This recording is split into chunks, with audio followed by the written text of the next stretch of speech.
Salut à tous, c'est Florent. On se retrouve aujourd'hui pour une nouvelle vidéo. On va parler de la nouvelle fonctionnalité d'OpenAI, Pulse. Ce jeudi 25 septembre, OpenAI a présenté une nouvelle solution nommée Pulse, une solution très intéressante de veille que je m'en vais vous présenter dans cette vidéo. Nous voilà à présent sur le site d'OpenAI où on voit donc Introducing ChatGPT Pulse. Donc Pulse, simplement, qu'est-ce que c'est? Je vais vous le lire avec mon anglais extraordinaire. Pulse is a new experience where ChatGPT proactively does research to deliver personalized update based on chats, feedback and connected apps like your calendar.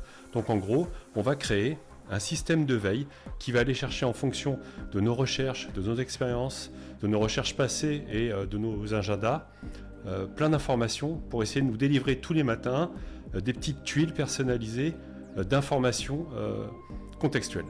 Vous en doutez, Pulse n'est pas disponible pour l'instant en version gratuite.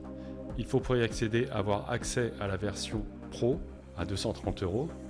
Ensuite, il prévoit un déploiement sur la version Plus et enfin la version gratuite si les tests sont concluants. Donc en gros, on paye 230 € et on est bêta-testeur.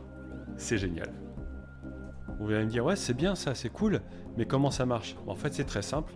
Toutes les nuits, ChatGPT va digérer, va processer toutes les informations qu'il a en mémoire, l'historique des chats et aussi le feedback qu'on lui aura fait sur les tuiles précédentes pour nous renvoyer le lendemain la meilleure version de ce qu'on attend. Ce qui semble assez fort avec cet outil, c'est qu'il ne va pas simplement faire de la veille, en fait il va contextualiser. Donc typiquement, si je suis en train de chercher un plan pour m'entraîner pour un marathon, si je cherche à améliorer mon alimentation, et ben en fait il va le savoir parce qu'il va déjà avoir accès à mon agenda, mais en plus il va avoir accès à mes recherches et donc il va contextualiser pour m'envoyer les meilleures tuiles pour m'aider à progresser. Là où Pulse prend tout son sens, c'est quand il est connecté à votre agenda, parce que ça devient une sorte d'assistant personnel. Il peut vous aider à préparer une réunion, il peut vous rappeler que vous avez un anniversaire à fêter par exemple.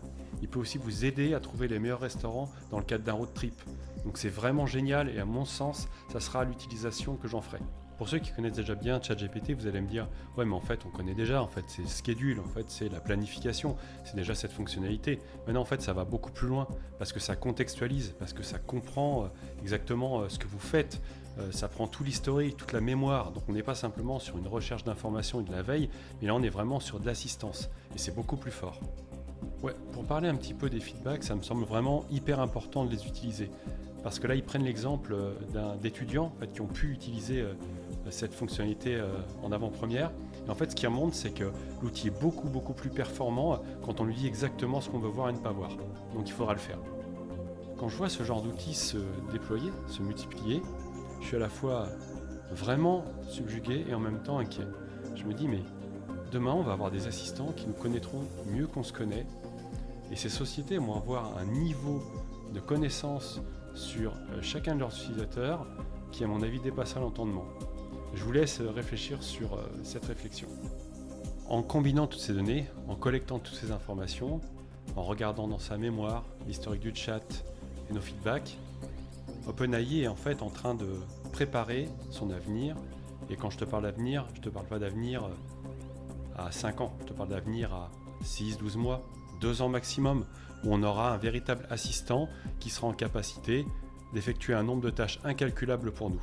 Ça arrive et ça va être absolument fou. Au moment où j'enregistre cette vidéo, Pulse est uniquement disponible sur mobile, donc je vais vous en faire une petite présentation. Donc on arrive finalement sur cette page blanche quand on a déjà lu toutes les news du jour. Là c'est une simple page de welcoming, voilà, qu'on verra normalement qu'une seule fois. Et là ensuite on voit les premiers pulses qu'il a préparés pour nous. Donc on a finalement des informations sur comment créer une bande son, sur la réalité des gains de YouTube. Donc ça c'est des recherches que j'ai faites par le passé. Voilà. Et après on va avoir d'autres informations contextualisées autour d'un projet. Donc là typiquement c'est un projet dans l'hôtellerie que je suis en train de mener. Mais ça en fait ça me suffit pas. Donc moi ce que je veux c'est contextualiser. De toute façon c'est ce qu'on disait tout à l'heure. Donc simplement pour le faire, je vais lui dire vas-y, je veux chercher d'autres types d'informations. Donc là je lui dis je souhaite suivre toutes les actualités sur, à votre avis, bah oui, l'IA évidemment, et pas seulement sur l'IA, mais aussi sur la tech. Voilà. Et je réfléchis, mais vous me voyez venir, évidemment, la tech. Voilà. Et là, je sais qu'à partir de demain, j'aurai des news hyper personnalisées sur ces éléments. Bon, vous l'avez compris, Pulse, ça semble être vraiment un outil intéressant, mais pour moi, en fait, c'est vraiment la première brique d'une stratégie long terme d'OpenAI. En fait, ils veulent vraiment délivrer et créer un assistant hyper personnel, voilà, un assistant qui pourrait justement remplacer une assistante et finalement organiser nos vies, que ce soit nos vies pro et perso, et nous permettre de gagner du temps. En tout cas, ça, c'est des aspects, on va dire, positifs. C'est un outil qui a l'air d'être vraiment intéressant, qui a énormément de potentiel, et je vous en ferai peut-être une autre vidéo à voir si l'outil m'a vraiment convaincu. Un outil qui est intéressant. Maintenant, je ne pense pas que ça vaille le coup de payer 230 € pour tester l'outil, sachant qu'il arrivera sooner than later sur les versions plus et les versions gratuites. Donc je vous conseille quand même d'attendre. Moi, je vais le tester en profondeur. Et si je trouve que l'outil est intéressant, si je trouve vraiment qu'il évolue dans le bon sens, je vous en ferai une vidéo. Merci pour votre attention, merci pour votre écoute. Suivez-moi et on se revoit bientôt pour une prochaine vidéo. Allez, ciao, until next time.